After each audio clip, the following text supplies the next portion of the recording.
Sizin dilənçi şeiriniz var məşhur, hansı ki bu yaxınlarda biz sizlə şəhərdə gəzəndə həmən dilənçi qarşımıza çıxdı.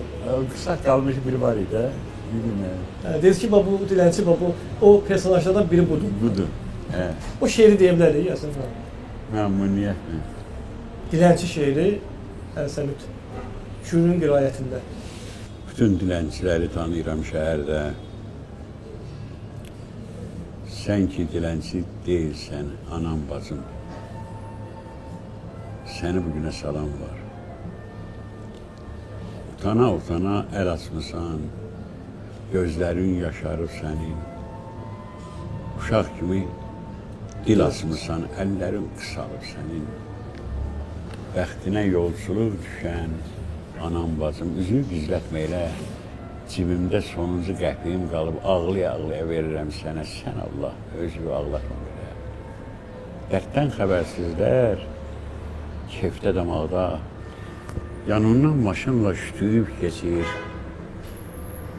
Yayın bürküsündə, cırhacırında halva yananlar üşüyüb keçir. Əl açmağa qalıb sənin əlacın, boynunu bükmüsən yolumun üstə. Mən səndən kasıbam, ay anam bacım, özüm can verirəm yolumun üstə.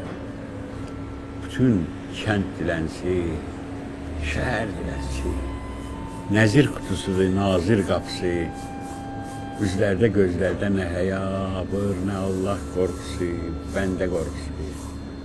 Dilənir küçələr başdan ayağa, azan səsi ilə də dilənir şəhər. Yağış əvəzinə göydən pul yağa yığıla küçədən bunlar. Buradan haraya başalıb qaçın, dilənçi əkilib hər qarşına. Bir gün mən özüm də əlimi açıb, Tanrım, çıxacam sən qarşıma.